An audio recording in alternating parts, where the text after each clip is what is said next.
김종탁 변호사입니다. 빼빼로데이 11월 11일 빼빼로 많이 받으셨나요? 검찰은 소위 정치 브로커로 알려진 명태균 씨에 대해서 정치자금법 위반 혐의로 구속영장을 청구했는데요. 명태균 씨는 김건희 대통령의 부인 영부인이죠. 김건희 씨와 카카오톡 우리 오빠 어쩌고저쩌고 공개돼서 유명해졌죠. 윤석열 대통령과 통화 녹취까지 나왔죠. 지금 전국에 모르는 사람이 없을 텐데요. 오늘은 명태균 씨가 어떤 혐의로 수사를 받고 있는지, 구속영장 청구 사유가 어떤 것인지, 그래서 명태균 씨가 구속될지까지 알아보겠습니다.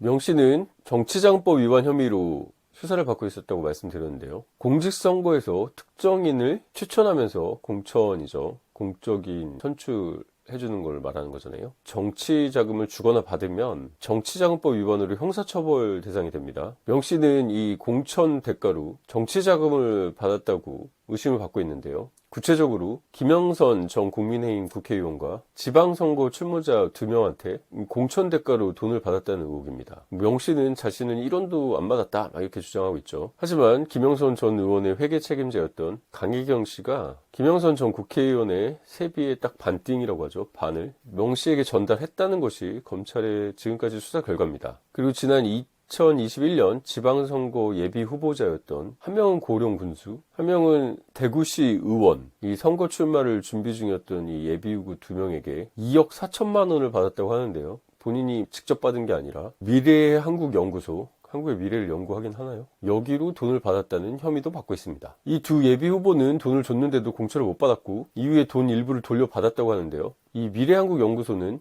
명 씨가 실질적 대표로 알려져 있는 여론조사 기관입니다. 명 씨는 김영선 전 의원에게는 빌려준 돈을 받은 거고 지방선거 출마자들한테는 동거래 자체를 몰랐다 이렇게 부인을 하고 있는데요. 검찰은 최근 이 예비 후보자 중 한 명에게 공천을 대가로 돈을 건넸다 이 진술을 확보한 걸로 알려져 있습니다. 그러니까 이 명태균 씨의 범죄 혐의는 정치자금법 위반으로 김영선 전 의원에게 공천 대가로 세비 반띵한 거랑 이 지방선거 예비 후보자들에게 공천받게 해주겠다고 해서 2억 4천만 원을 미래한국연구소로 돌려받은 것, 이 혐의인 거죠. 근데 뭐 이것만 있다면 그냥 일반 정치자금법 위반으로 조사받고 이렇게 언론의 스포트라이트를 받지는 못했을 텐데 명 씨가 뭐 대통령 영부인과 매우 친하다고 과시하고 자랑하면서 그러니까 정치 브로커로 알려져 있고 그러니까 공천 해줄 수 있다 그래서 돈을 받았겠지만요. 명 씨가 그냥 지방 의원이나 군수 선거뿐만 아니라 지난 대선 대통령 선거죠. 여기 당시 윤석열 후보에게 3억 7천만 원 상당의 여론조사 비용을 받지 않고 해줬다. 이런 의혹도 제기되고 있는데요. 강혜경 씨는 이 여론조사 해준 대가로 명 씨가 김건희 여사를 통해서 김영선 전 의원의 공천을 해줬다. 이런 주장을 민주당 통해서 하고 있다는데요. 창원검찰에서는 이 부분 대선이니까 이것까지는 수사를 해서 구속영장 청구 사유에 쓰진 않은 것 같고 다만 창원 국가산단 선정 과정 여기는 또 창원시 관할이겠네요. 여기 명태균 씨가 관여했다. 이 의혹에 대해서는 추가 수사가 필요하다고 입장을 밝혔습니다. 자, 본인이 구속되면은 나라가 뒤집힌다, 대통령이 탄핵될 수도 있다 이렇게 엄포를 놓았던 명태균 씨인데요. 결국 검찰이 구속영장 청구를 했죠. 구속영장은 제가 예전 영상에서도 자세히 설명드렸었는데 수사 중인 피의자는 불구속 수사가 원칙이지만 피의자가 죄를 범하였다는 상당한 이유가 있고 도주, 증거인멸 우려, 범죄의 중대성 이런 걸 따져가지고 구속수사해야 된다 이렇게 생각하면 검사가 법원에 구속영장 청구를 하고 관할 지방법원 판사는 영장 발부해야겠다 그럼 구속영장을 발부를 하고 그럼 구속돼서 수사를 받게 되는 것이죠. 검찰은 명태균 씨에게 범죄 혐의가 소명이 되고 도주랑 증거인멸 우려가 있고 또 사안이 중대한 점 정치자금법 위반은 민주주의에 대한 심각한 훼손이죠. 그렇기 때문에 구속영장 청구의 사유를 위 이유들이라고 밝혔습니다. 저희 채널 시그니처죠. 이게 법을 보여드리는데요. 형사소송법 좀 보이십니까? 형사소송법 201조 구속은 피의자는 지난 형사소송법 10분 요약 한번 보시죠. 그러면 많은 도움이 되시는데요. 피의자는 의심을 받고 있는 사람이죠. 피고인, 그러니까 공소를 당한 사람은 아직 아닙니다. 법원에서 재판받는 사람은 아니고 수사받는 사람은 피의자라고 하는데요. 피의자가 죄를 범했다고 의심할 만한 상당한 사유가 있을 때 제70조 1항 각호의 사유, 70조 사유 또 보이십니까?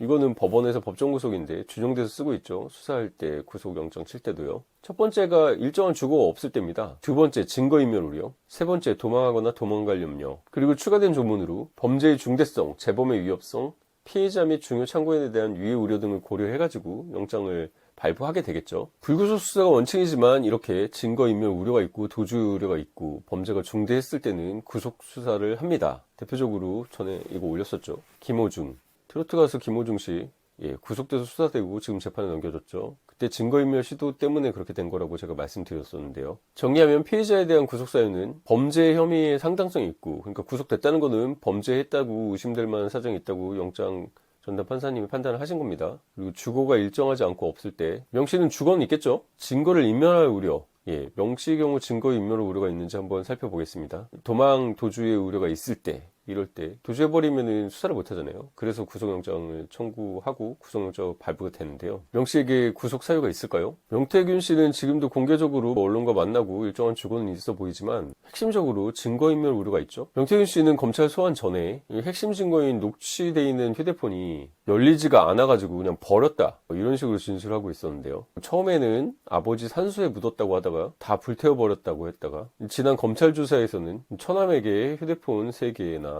다 폐기하라고 자기가 얘기했다고 합니다. 저번에 김호중 사례에서도 보듯이 처남이 이게 범죄 증거라는 걸 알고 있으면은 처남은 증거인멸 방조죄가 되는 거죠. 검찰은 지난 대선이나 이럴 때 녹취한 게 본인한테 되게 중요한 사안인데 실제 폐기하진 않고 숨겼을 가능성을 의심하고 있죠. 그렇기 때문에 이 휴대폰 폐기했다, 숨겼다 이런 정황들을 볼 때 불구속 수사를 하게 되면 휴대폰 다 없애버리고 증거인멸 시도하겠죠. 그렇기 때문에 증거인멸 우려 때문에 구속영장이 발부될 가능성이 커 보입니다. 또 명태균 씨는 모든 범죄 혐의를 부인하고 있는데요. 이 점도 구속영장 발부에서 좀 중요합니다. 범죄 사실을 인정하면은 증거인멸이나 도주 우려는 좀 적다고 보죠. 하지만 모든 증거들 다 숨기고 범죄 혐의도 부인하고 있다면 증거인멸과 도주 우려가 있다고 보고 구속될 가능성도 커 보입니다. 특히 검찰이 그 지방선거 예비 후보 중 한 명에게 명씨에게 공천을 대가로 돈을 건넸다, 이 진술을 확보한 걸로 알려져 있는데요. 그렇다면 범죄 혐의도 상당적으로 소명이 된 것이고, 그럼에도 불구하고 핸드폰을 숨기고 범행을 부인하고 있기 때문에 구속영장 발부될 가능성이 있어 보입니다. 14일날 심사를 한다고 알려졌는데 구속영장이 발부되는지 안 되는지 한번 결과를 봐주시고, 과연 구속영장 실질심사, 법관이 이 피의자를 직접 실질적으로 심사를 하는 거죠. 그래서 영장 발부할 필요가 있는지 없는지를 보는 걸 구속영장 실질심사라고 하는데요. 결과 영장이 발부될지 안 될지 여러분 어떻게 생각하는지 의견도 달아주시고, 궁금한 점도 댓글에 남겨주시면 답변 드리도록 하겠습니다. 자, 오늘 명태균 씨 관련해서 검찰이 구속영장 청구를 했는데 명태균 씨가 받고 있는 수사의 내용이 무엇인지, 구속영장 청구 사유가 무엇인지, 구속영장이 실제 발부될지에 대해서 다 알아보았습니다. 주변에 이 명태균 씨 사건 궁금해 하시는 분들 있으면 공유해 주시기 바라고, 오늘 영상 도움이 되셨다면 다른 시사 이슈들도 법적으로 쟁점을 분석해 드리니까 도움이 되셨다면 구독과 좋아요, 알람 설정 부탁드리겠습니다. 좋아요 눌러주시면 제가 영상을 지속하는데 굉장히 큰 힘이 됩니다. 지금까지 문종탁TV의 문종탁 변호사였습니다. 감사합니다.